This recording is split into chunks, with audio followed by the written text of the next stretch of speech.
Hello and welcome to Seminary Reacts, where we ask professors to read Reddit questions and stories. Today I am joined by Jamie Pitts. Welcome to the podcast. Thank you, Amy. What do you teach? What's your role? I am the professor of Anabaptist Studies, and I teach a variety of courses related to history and theology. Cool. What's your experience with Reddit before we dive in? I access Reddit fairly frequently to get recipes or random facts that I'm looking for, but I don't use it. I don't subscribe to any subreddits. You're not there for the drama? I'm not there for the drama. Okay. No. Okay. Well, we'll look at a little bit of drama today, but mostly we'll be looking at some of the questions and advice that people are putting on Reddit. Are you ready for the first question? Let's go. All right. Our first question comes from the subreddit Ask a Pastor. The question is, why do pastors' kids rebel? So the OP says, I have an honest question based on an observation I've made throughout my life.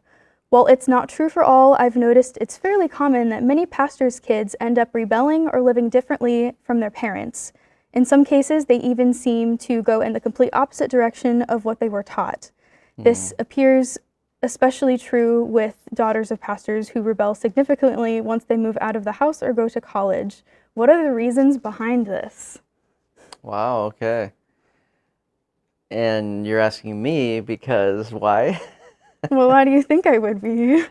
Because I am a pastor's kid. I am also a pastor's kid, Okay. for the record. So Okay. It's a fair question. Yes, it is. I'm not just targeting you. Yeah, well, I don't know about the daughter's part. You would have to answer that. And because I have one brother, so I don't have other siblings.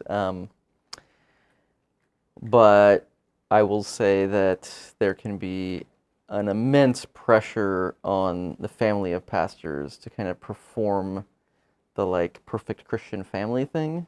And the kids can get the worst of that sometimes. Get it from both parents.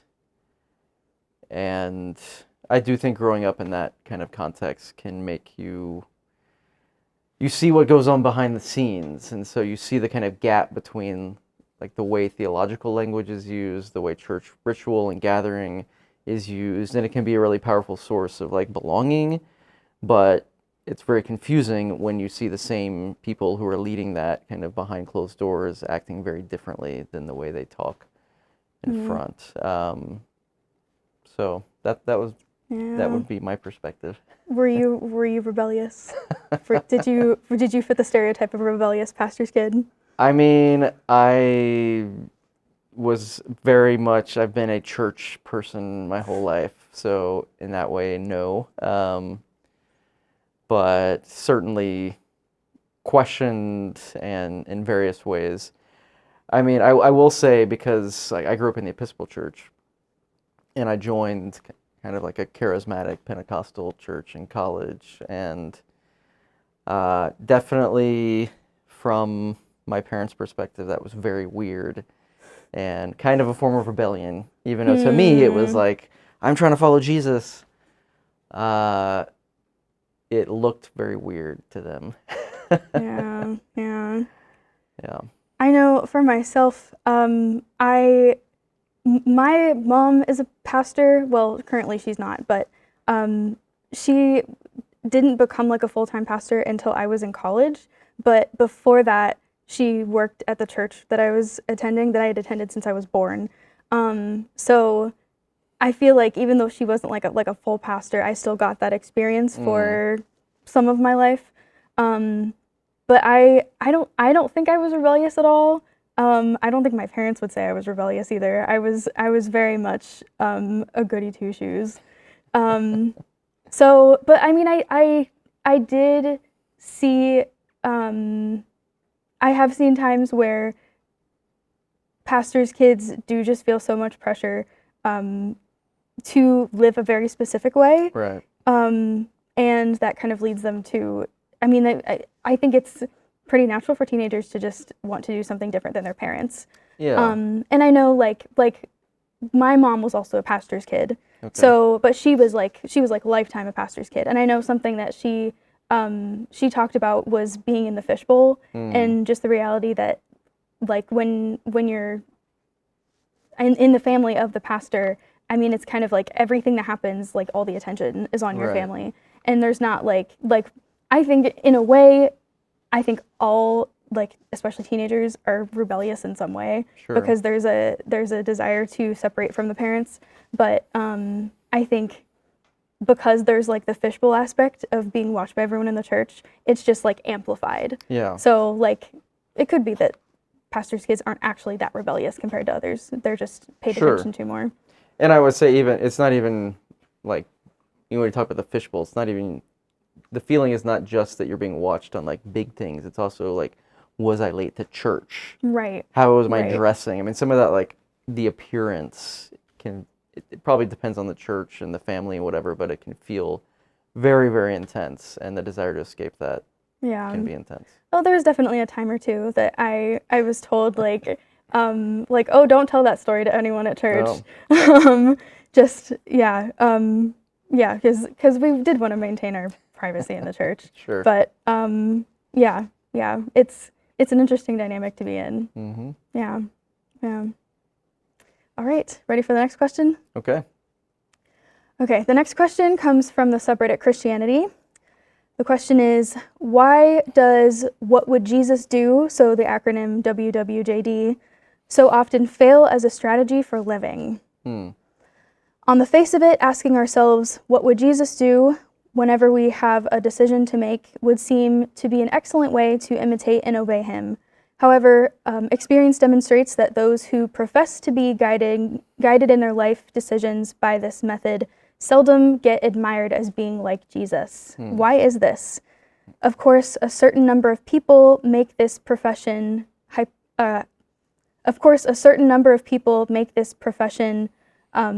hypocritically. That is, they say they're guided this way, but don't really live it out. I'm not talking about those people. I'm asking why people who sincerely act on this principle seldom seem to actually become like Jesus. So, I mean, I'm sure you're familiar with the phrase. Oh, of course, yeah. I mean, when I was in, junior high or high school, it became very popular for people to wear like these bracelets. Yeah. It said WWJD.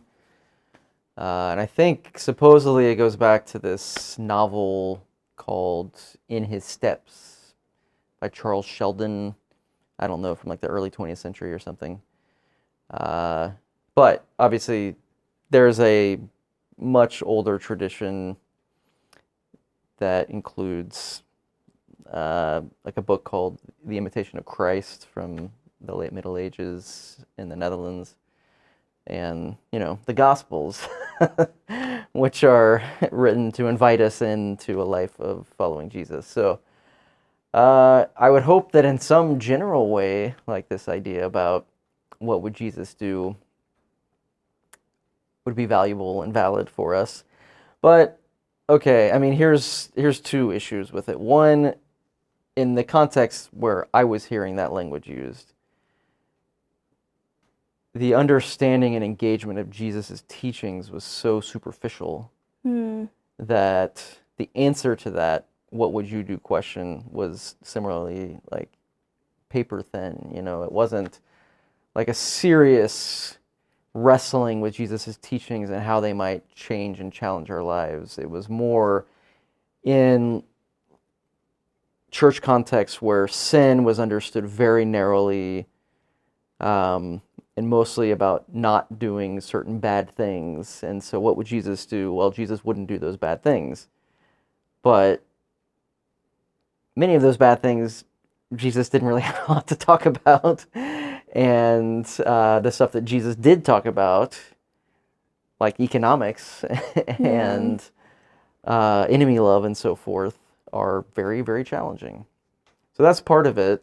The other part of it, I would say, is it's this question of what would Jesus do? Okay, that gets us so far because we're called to be, yes, imitators of Christ in the footsteps of Christ, but we also live in different contexts. And so there's a creativity about our life as disciples. It's not simply, what would Jesus do? We have to do serious analysis of where we live, our context, what it means to be Christ followers here and now. Jesus says at the end of the story of the Good Samaritan, go and do likewise. Likewise.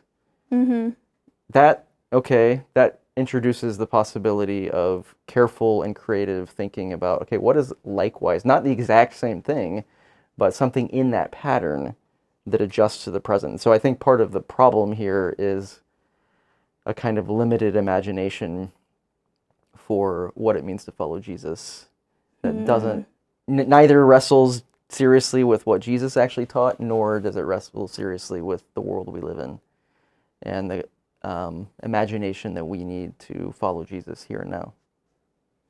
I really like that language of imagination. I think that's something that I've heard come up here before, and I think I've seen a lot of hesitancy from people to have imagination when it comes to faith, because it feels like sometimes there's not room to be creative. Like, people believe a lot of the time that the Bible has an answer for everything. And so it kind of limits that opportunity to be creative. But I think if we look at Jesus' life, there's so many times when he was, kind of taking creative liberty a little bit.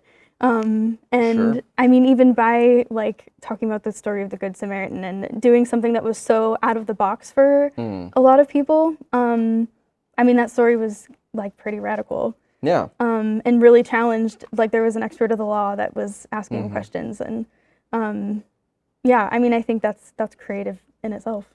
Yeah, it's interesting. What would Jesus do? Be creative. Yeah. Yeah. And we don't tend to think about imitating Jesus's creativity, his social creativity, his theological creativity. Like you said, we see these as kind of pre-given answers that we just fit into these boxes in our lives. But what if the invitation is to go and do likewise in the pattern of a creative response to the context? So go and do likewise. That can be a new acronym. Yeah. There you go. Replace WWJD with go and do likewise. I love that. Yeah. I'm waiting for the bracelet, Amy. All right. That'll be our merch for the podcast, is go and do likewise. You're going to make so much money. Yeah, for sure. All right. Our next question is coming from the subreddit Ask a Christian. Okay. And the question is, how exactly does holy water work? And there's a lot that this OP has to say about it. So the OP says, back in the early 80s, my mother met the Pope, and he blessed this little antique bottle of water she had brought with her. This was her holy water. As a Catholic, she used it in much the same way Catholics use it, entering and exiting church by dabbing their fingers in it and making the sign of the cross. Only my mother used the little bottle blessed by the Pope when she prayed at home. Over the years, the Pope's holy water began to dwindle, so my mother would use the water out of the faucets next to the door at the church to top it off. So what is up with holy water anyway? Is water blessed by the Pope extraordinarily deadly to vampires, above and beyond your typical garden variety church holy water? Did her addition of general purpose bulk holy water diffuse the effectiveness of the Pope's super holy water? The holy water level in the bottle is extremely low now. There's only a few milliliters left. If I top it off with regular tap water, does this nullify the holiness? This bottle and the water within is so old that there is debris and particles floating around in it. I'm sure it's mineralization or possibly calcification. Is this holy solute, or is it just the liquid portion or the solvent that is holy? How does holiness of holy water work, and how does its addition enhance or alter things? What's the deal? Okay. A Mennonite is probably not the best person to ask this question to. Well, but baptism happens in the Mennonite church too. That's true. I also grew up Episcopalian, as I mentioned, and some Episcopal churches would have like the basin of water that, and sometimes it's like the baptismal font at the front of the church, so that when you walk in, you can dip your hands in and make the sign of the cross or whatever when you're entering. And my grandmother grew up Catholic, and I've been to my fair share of Catholic churches, and there's often something like that in the front of the church. So I do have some experience with that, even though I'm Mennonite. Yeah, so what is up with that? I mean, I think, first of all, this person clearly has no experience fighting vampires, because they would know. I mean, it's very powerful stuff. Yeah. I mean, you do have stories going back to the early church about priests or bishops blessing water, and that water, usually baptismal water, but then people sometimes gathering the water after the baptism and taking it home. Or priests or bishops or whatever, like blessing other kinds of water, like the Pope in this story, that is used for at home. As far as I know, that's not a big part of Protestant traditions or the Anabaptist Mennonite tradition. Although, my parents, when they visited Israel in the 1980s, I think, or early 90s, brought home like water from the Holy Land. And Yeah, this was like, I know a pastor who did that too. Yeah. I don't know what they did with this. Maybe it's in one of their closets still, like filled with this. They don't use it? I've never seen them use it. Yeah, Okay. I don't, maybe they like took a bath with it one day. And Yeah, I know a pastor who, he actually uses it for baptism of the church. Like he'll just add a little bit of it to the baptismal water. Oh, maybe my dad has done that some. I have no idea. I never asked what happened to that water. That's a good question. I think theologically the idea is that the material world is part of a larger spiritual world. And so there are spiritual forces at play. I know the early Christian theologian Tertullian wrote about like stagnant waters. If there's stagnant water, that means there's some kind of evil spirits like involved with that water. And so baptism is supposed to be with living water, not just because of Jesus' sayings from the Gospel of John, but also because living water is associated with good spirits from God. So there's this ancient Christian perspective that sees the material world as deeply caught up in spiritual forces, and so if we're going to make use of the material world in an important church ritual like baptism, we should, pray over it, and so that water would be holy versus unholy and potentially damaging to you. That's not so much the worldview that many of us today, at least in the United States, hold. But there's something to this, we could call it like a sacramental view, a view that the material world God uses the material world to do things in and for and with us. And perhaps the holy water, if water is part of that, like you said, in baptism, then we can affirm that God does something with the water. But from an Anabaptist or Mennonite perspective, the tendency has been to focus more on what God is doing to form God's people in all of our messy materiality, and not to say that like these particular elements like water or with the Lord's Supper, the bread or the wine, somehow shift in their like being. It's rather that God uses these ordinary materials to do things in and with and for us. So I don't know if that's quite getting at this question, but... So do Mennonites, what are Mennonites' thoughts? do they use holy water? Like, is baptismal water for Mennonites considered holy water? You know, it's interesting. We have sometimes at the seminary in our chapel services, we've used water in different rituals, like to make the sign of the cross on your forehead or your hand.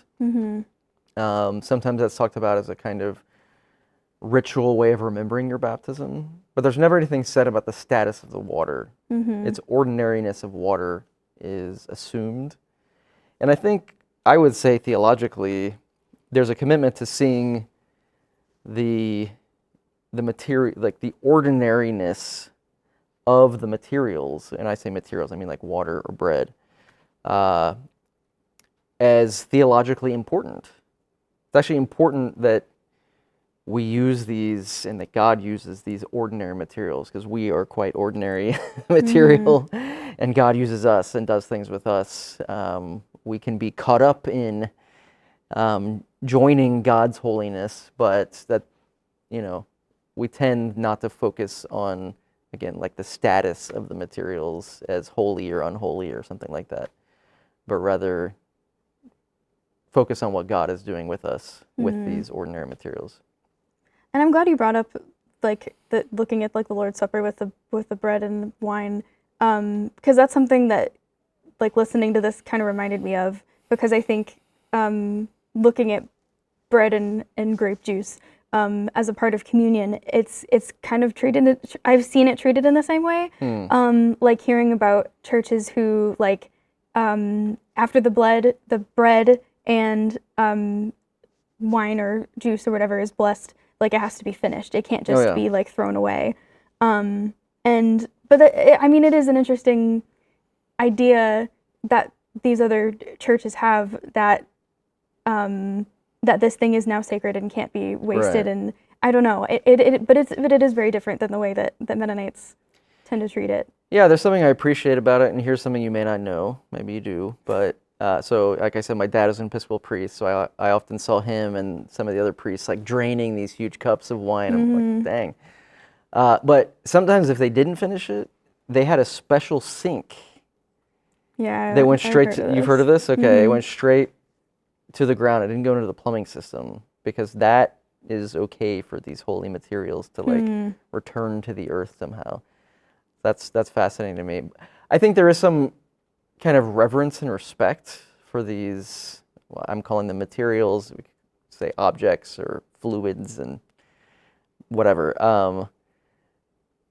That I get that, I see that, I can honor that. I would certainly not mock. You know, there's a whole long history of Protestants mocking this kind of like sacramentality. Right, I've seen that. And I don't think that's very helpful, at least at this stage in history. It's probably more appropriate to recognize like the intended reverence for God and these things that God is using.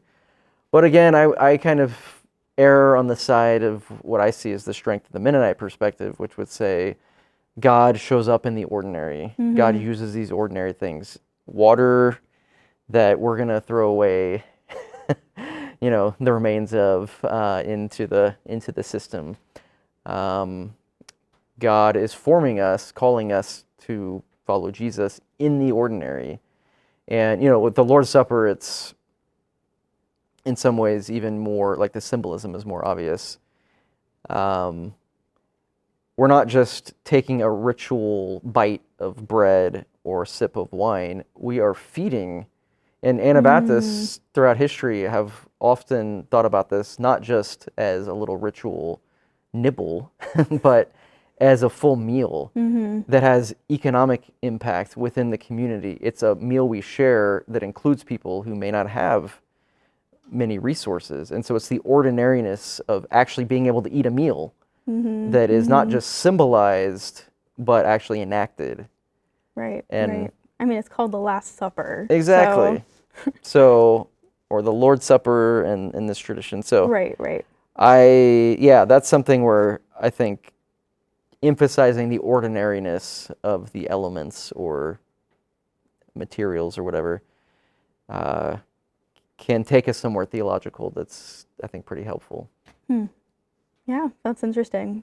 I don't I think like being in Mennonite spaces, I didn't really like, I mean, I know that there's a lot of conversation about the ordinary, but I'd never heard it in the context that much about like baptismal water and the elements. So that's interesting. Yeah. Yeah, no, I think it's important. And I mean, I think it also goes along with some of the hierarchical structures in some other traditions that are called upon to make these ordinary materials holy. Like you need a priest who has been ordained by a bishop who, has some kind of special status to be able to say a prayer that makes the materials holy. And so you kind of, the whole concept of holy water in some ways rests on this whole like institutional structure that Anabaptist Mennonites have been very suspicious of. And that's not to say that this is a simple conversation. Questions of leadership, institutional structure are complicated. But again, I would err on the Anabaptist side of saying there's something really important about starting with us as mutual members of the same community. And so there's nobody here that can just, say a prayer to make that water holy. If one person can, all of us can. Right. Because again, it's in the ordinariness of our shared life together that we are following Jesus, inviting people to be baptized, to share in the Lord's Supper and all those kinds of things. Which is, that's so different. Like, I mean, even for me coming from the United Methodist Church and the way that the elements have to be prayed over before and like very, very important. So even though like, I mean, when I grew up, we would have some fun ways of participating in communion with elements that are a little non-traditional. There was a youth pastor that had us do communion with Doritos and Mountain Dew. But they still had to be prayed over by a person who was like ordained to pray over them. I didn't witness that happening. I witnessed other blessings of the elements, but I did not witness the Doritos and Mountain Dew getting blessed. But that was still something that was very important. And was there any controversy around that? See, we did it while we were at camp, and so I don't know how many people in the church found out about it. But I mean, nobody questioned it in the moment. I mean, for me now, it's just a funny story to tell people, oh yeah, I've taken communion with Doritos and Mountain Dew. See, there was a youth pastor at my church who did something like that and got in significant trouble, serious trouble. Oh, wow. Not from my dad, who was the pastor. My dad kind of tried to defend and protect him to some level, but yeah, it was a problem. It was a big problem. And again, it's like, because you have these set elements that have this particular status within this tradition, and there's a whole ritual and organizational structure around like ensuring that these are this is what is used. These are the prayers that can do this. These are the people who can actually. I think in this case, it was even the youth pastor wasn't ordained. Okay. And so he did it, and that was like this violation of the order. Whereas, and again, there's strengths and weaknesses of these different models, but in the Anabaptist tradition, like, we could go ahead and have communion right now, even if neither of us are ordained. Right. Yeah, well, I know the youth pastor is no longer, or none of the youth pastors that were associated with this are at that church anymore, so they're not going to get in trouble. Should we, like, bless the water and have people at home listening, hold up their elements and we can bless them? If you're ordained to. I know I'm not. Too bad. Yeah. I mean, we've done that over, I mean, I see that happening with people, like, over Zoom and, like, during the pandemic and everything, having their communion elements blessed from afar. Yeah, I participated in a service where we did that, and I think I just didn't participate in that part. I felt so weird about that. I don't have, like, super strong theological feelings about it, but it felt, like, wrong in some way to be sitting alone. Yeah, it's like the communion part in some way, the communing. Yeah, having it be a communal experience. Right. Yeah. That we're actually eating the same bread and actually drinking from the same cup. Like, to me, that seems pretty important, but I could see the other side of it as well. Yeah. Yeah. I mean, I think it was helpful for people Yeah, at that I know time. it was. So. I didn't complain, just for the record. I No, of course just silently protested in my room. Okay.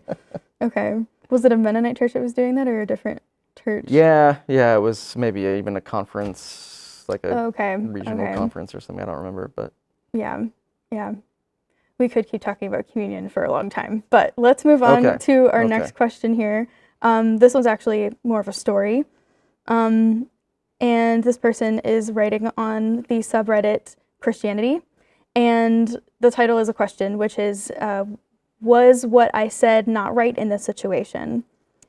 And here's the story.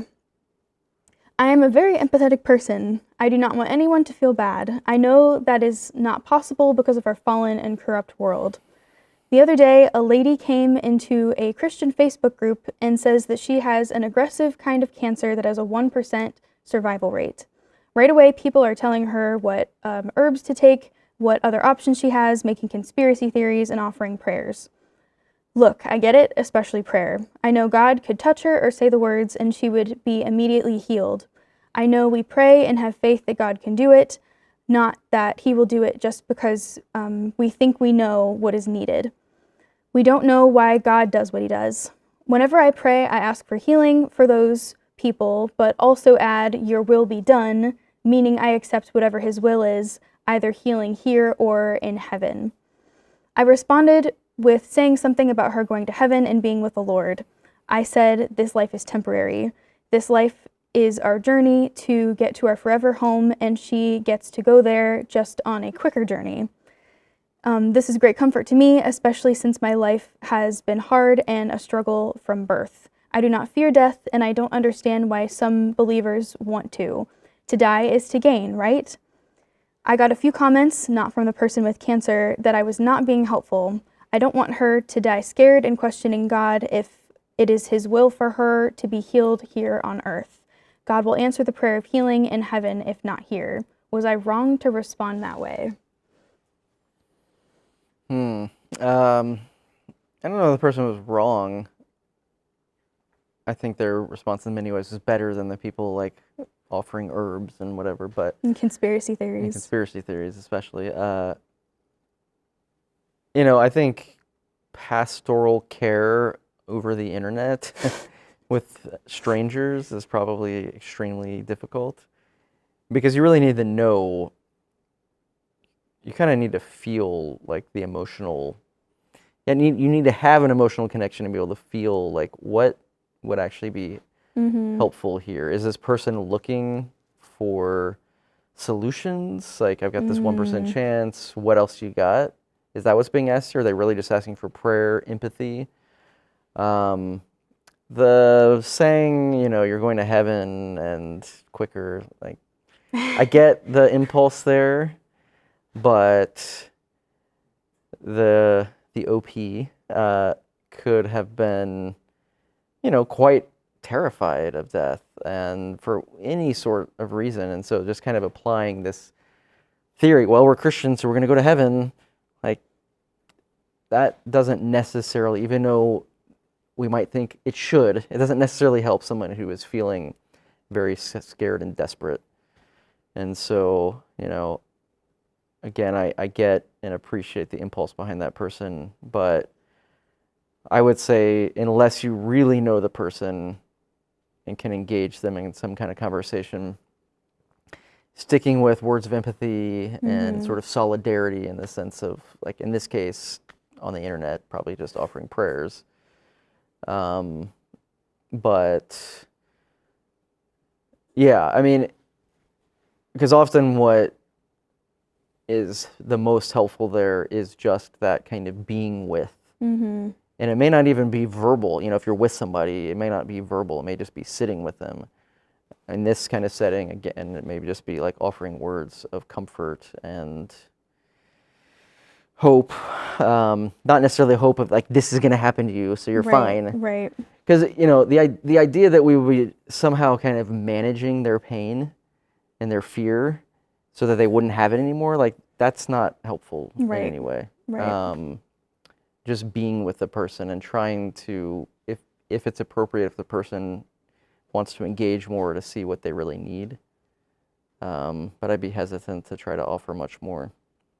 Yeah. And I think, like, the dynamic of trying to do this over Facebook, I mean, the OP did not say, like, what exactly the person had said who posted about the cancer, just that it was a 1% survival rate.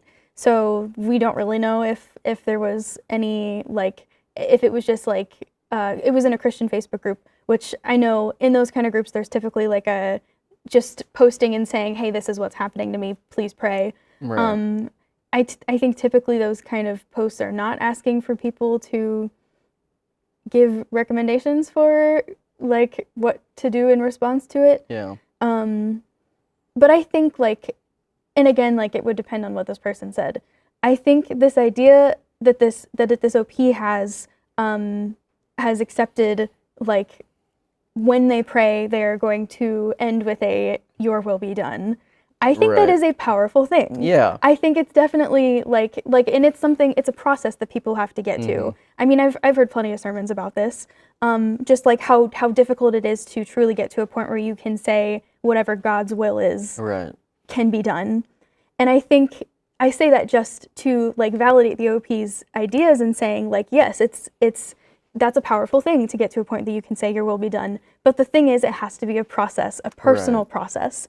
And in this situation, especially with such a tragic situation, just jumping to, okay, let's get to the your will be done part now. Like, we don't know where this lady who posted on Facebook is with that. That has to be a process that she comes to. And if her post is saying that she has an aggressive form of cancer and she's expecting that she's going to pass away and she's accepted that that might be the outcome for her life, then I think the OP saying something about her, like the OP says, I responded with saying something about her going to heaven and being with the Lord. At that point, I think that would be okay to make that kind of comment because the person has already gotten there. But rushing people into the "your will be done" is not exactly appropriate. No, when the person who asked this question was saying that they pray that, I was, okay, we're off to a good start, because I do think a sort of pastoral prayer that was open-ended, that was offering comfort and assurance of God's faithfulness and comfort and all these things, could include that kind of language of "your will be done," without it being sort of this lesson, and that's where the person sort of spun off into, in this lesson of, because God's will be done, maybe you'll be dead soon, and you should be fine with that. Like, that doesn't really get us very far. And the other thing is, I think kind of a pastoral presence needs to be able to, like you said, honor the process and not sort of project. So much of the time we want to offer advice when somebody comes to us with a problem, and part of that is probably out of our own discomfort. Like, we want to, again, to use that language, like, manage it, and so it can go away. Either by this person saying, "Thank you, I took those herbs and now I'm healed," or "Thanks, now I've just accepted that I'm going to die and I'll be fine with God." I do think there's ways that we can, whether through prayer or through the kind of language we use in response to someone who shared this kind of experience, talk about our hope as Christians, God's presence, in ways that are open-ended, that don't, like, rest on either, like, the promise that God will heal you, or, nope, you're dying. Like, we can talk about our hope, God's faithfulness, God's presence, without saying any of that other stuff. And so I guess that's where I would hope this person could develop their pastoral presence on the internet or wherever, to be able to offer appropriate words of assurance, rather than trying to give some outcome and make advice based off of their hope that, this person who is suffering will, be fixed in some way. Yeah. Our next question is coming from the subreddit Ask a Christian. The question is, what's the Christian solution to the trolley problem? So OP actually gives a description of the trolley problem that I'm very impressed with, because every time I explain it, I have to have a diagram. So for those unfamiliar with the problem, there is a runaway trolley barreling down the railway tracks. Ahead on the tracks, there are 5 people tied up and unable to move. The trolley is headed straight for them. You are standing some distance off in the train yard next to a lever. If you pull this lever, the trolley will switch to a different set of tracks. However, you notice that there is one person on the side track. You have 2 options: do nothing and allow the trolley to kill the 5 people on the main track, or pull the lever, diverting the trolley onto the side track where it will kill 1 person. Which is the more ethical option, or more simply, what is the right thing to do? The philosophers have been coming up with various solutions depending on their worldview over the years, but if the morality comes from the nature of God, it means this problem should have one solution, something that God himself would do if he was a human in this situation. So the question is, what decision would God like you to make when faced with this type of problem? Okay, well, let's start off with saying that I completely disagree with this idea that there must be one solution, because if God were here, God would only do one thing. This comes back to some of what we were talking about earlier in terms of the creativity that Jesus invites us into. But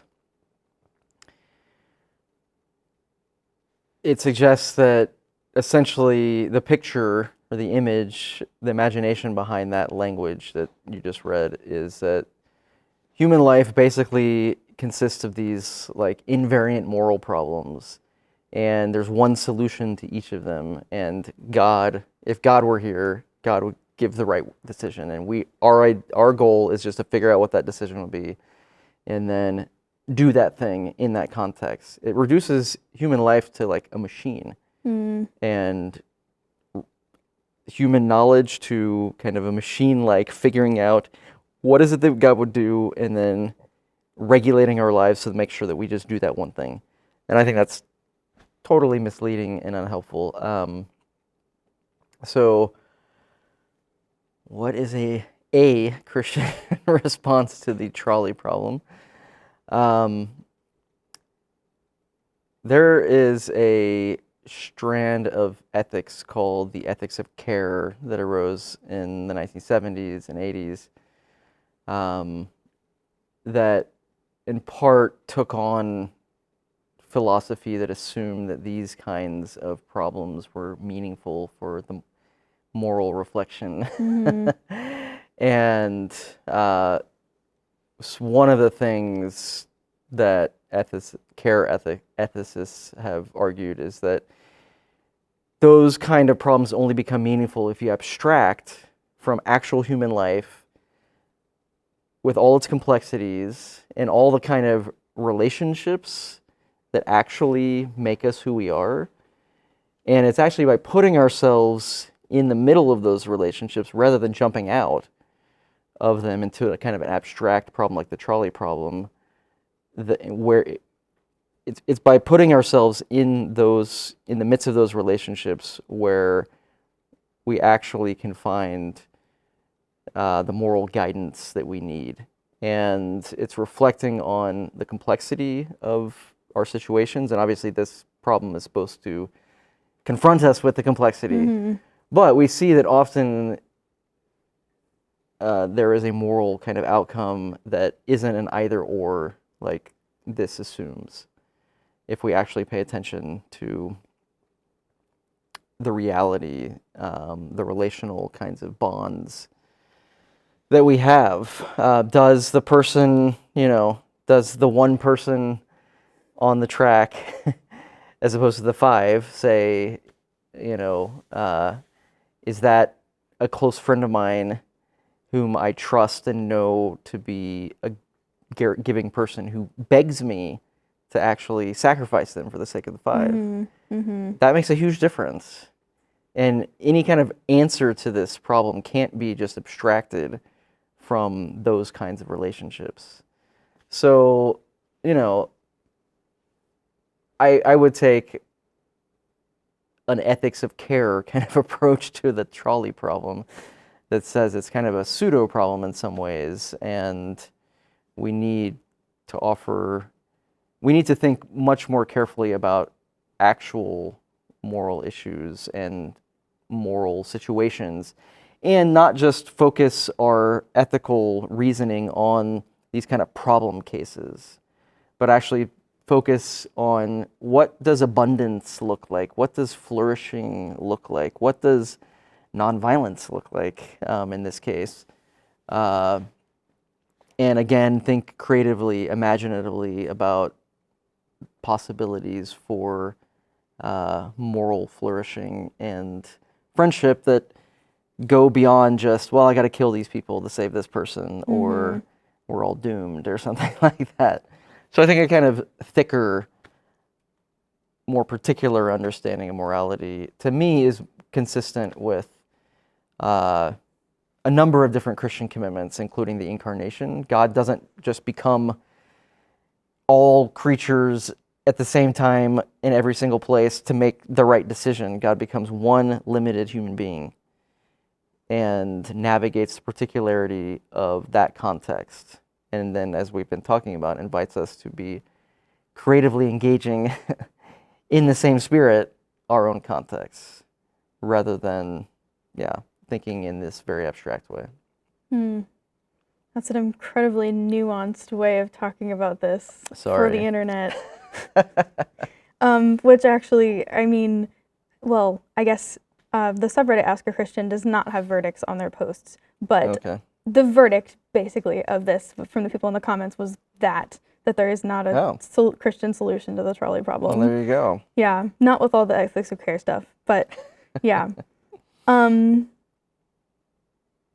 So you don't but taking away the nuance of it. Taking away the nuance. Yeah. Is there a scenario that you would imagine? Any scenario? I know I have one. Okay, what's yours? Well, I mean, if we're talking about Christianity, Jesus would stop the trolley himself. He would just jump in front of the trolley. Okay. Right? That seems like it'd be the right answer. I see. Self-sacrifice, certainly. That is a central, no greater love than one who gives up their life for their friends. I can see that. I do think in reality there's a lot of nuance to this, and I think you're right in your answer, but I mean, having an answer is also fun. Sure. Okay. But I think the easy counter then is, well, what if it's totally ineffective? What if, one person jumping in front of a train doesn't necessarily stop the train from keeping going? That's fair. So this is partially why these kind of moral problems, they can just lead to interminable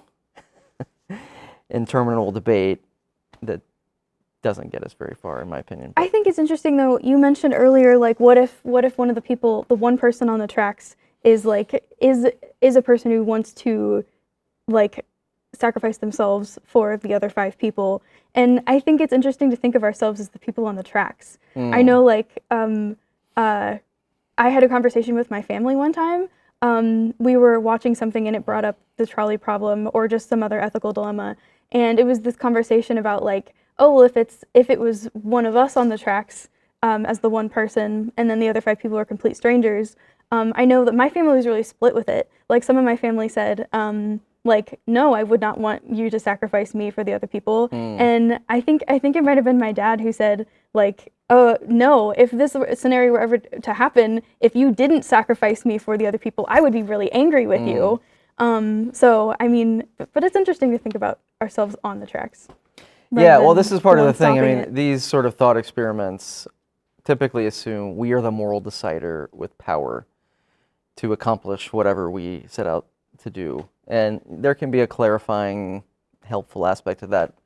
But in many cases, we're not the powerful person. Right. We're not the person who can just make things happen. What does it mean to think about kind of ethics, morality from the underside, from the place of powerlessness? The ethics, one of the classic kind of thought experiments, and from a classic thought experiment from the ethics of care, which Carol Gilligan, a psychologist who contributed to this way of thinking about ethics, actually kind of talked to a lot of people about and heard their responses. And so her reflection is not simply logical analysis, but it's hearing people reflect on it. And one of the things she heard is, well, the thought experiment has to do with like someone who's dying of a disease that's treatable and there's medicine available widely, but they don't have the money or the insurance to get that medicine. So steal or not steal. And the people that Gilligan interviewed were saying, well, what if I know the pharmacist, or what if I could like have a conversation? So it was again a relational approach that completely changed the logic of I'm an individual and I have to use my power to make this happen, even if there's bad consequences. A kind of more relational perspective might help us be more creative. Yeah. It's interesting to think, like the moral dilemmas are always really interesting, but it is sometimes hard to, I think, apply the Christian lens to it. Well, unfortunately, until God comes and answers the question for us, I guess. That can be, that can be the first question when Jesus comes back. Is how would you? What were you gonna do in the trolley problem? We wouldn't have any trolley problems, of course, if Jesus comes back. That's true. All the trains stop. All the people live. All the people live. That would be Jesus' answer. There you all go. The people live. Yeah. All right, we have one last story. Okay. This is kind of a feel-good story. So this story is coming from the subreddit Confession, where people make confessions. And the story title is, "Everyone thinks I caught our office lunch thief. I didn't. I started packing them a meal on purpose." So this story goes, "We've had a lunch thief at work for months. Stuff disappears from the break room fridge between 12:15 and 12:30 like clockwork. At first I was curious. My glass container kept coming back greasy or not at all. One day I got in early and saw someone I don't know well, probably a new temp, standing with the fridge open, just staring. He closed it and walked out with nothing. He looked wrecked, like he'd been crying in his car. That image would not leave my head. The next week I started bringing 2 lunches, one in my usual container and a second in a cheap grocery store plastic box with a sticky note that just says, 'For whoever forgot.' I put it in the back left corner where the thief always strikes. The theft stopped being random and started becoming predictable. The container is always returned rinsed. Sometimes there's a folded paper towel under the box like he's trying to be neat. Last Friday, there was a single peppermint left on top. Dumb little detail, but it got me. Coworkers think I set up cameras or confronted someone because my real lunch stopped going missing. I didn't. I just redirected the problem. It's not heroic, it's probably enabling, but I can afford rice and chicken more than someone can afford being hungry at work. I'm not asking for a medal. I'm confessing that I was angrier than I want to admit, and now I'm weirdly protective of a stranger who eats at 12:20. If management installs cameras, I won't stop them. Until then, I'll keep packing too." Wow. Yeah. That's kind of a nice, I thought this was a nice story. It's a very nice story, and actually it's very appropriate to follow the trolley problem question. I think so too. That was not intentional, but I think that's well, true. and I was thinking about some other things I want to say about the trolley problem that this helps us think about very clearly. From the relational perspective of care ethics, you can think about, again, who am I in this? What are the relations with the conductor, the people on the tracks, or if I'm a person on the track, and so forth. From a kind of more structural perspective, you could think about what is it that's leading people to tie up other people and put them on train tracks, and how can we address those issues? Mm-hmm. Similarly here, and this is a real theological problem, because this issue could be addressed from a certain understanding of the judgment of God, the law of God, or so forth. Yeah. Stealing is wrong. It is bad. It must be punished. Right. But this person has been given a window into the humanity of the perpetrator, and they've responded in kind.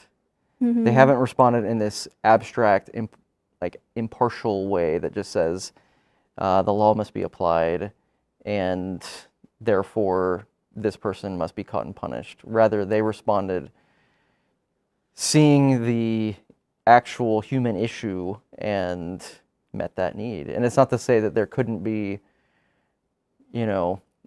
advocacy, solidarity to address the deeper issues causing this person to be hungry or something like that. There could be more, but just in this little way, justice is being done through actually feeding a coworker, right? Which seems quite a significant and creative response. Mm-hmm. You could say that this person listened to Jesus' command to go and do likewise. Wow, you just brought it all together. Full circle. Yeah. But I think it's actually sometimes pretty tricky to find these kind of stories on Reddit. Just because when people are posting, a lot of the time it's heartbreaks, it's drama, right. It's a lot of depressing and sometimes enraging stuff. So finding this story it's quite a gem. It's nice to see some humanity. Way to go, OP. Yes. And I think for anybody listening, if you have stories that are like this, please tell them, because I think more people need to be posting positive stories like this. Yeah, and both to get us out of the fantasy that thinking about the trolley problem one more time will actually make much of a difference. Yeah. This gives us a story to live by, a story that helps spark our imaginations, that could be contagious in helping us address some of the real problems around us in creative ways that actually meet needs, both the needs of the people whose lunch was getting stolen and the person who's hungry. Right. So yeah, this story was more effective in telling us how we should be living than asking the question of what's the Christian solution to the trolley problem. Right. Even though it's fun to think about. But this one gave us more of an example of this is what we should be doing. Yeah, I love it. Yeah. Well, what are your impressions of Reddit now that you've heard some stories and questions here? I mean, it's pretty amazing. I've never looked at any of these subreddits, so to get a window into the kind of pastoral questions, the theological questions, the moral questions that are being asked and hopefully seriously responded to, I think it's pretty special. I'm glad that there are places that people are having these kind of conversations, because in the social media that I've used, not Reddit, the sort of conversations that people have are not nearly this vulnerable or constructive. Oh yeah. And vulnerability is just hammered over and over again. So I gotta say, Reddit, I'm intrigued. You're impressed. Yeah. Well, thank you for joining me here and listening to some stories and questions. Thanks for having me. And thank you for listening to Seminary Reacts. Please leave us a like, a positive review, and comment any questions or stories for us to react to. You can find Seminary Reacts on YouTube, Spotify, and Apple Podcasts. See you next time. Bye.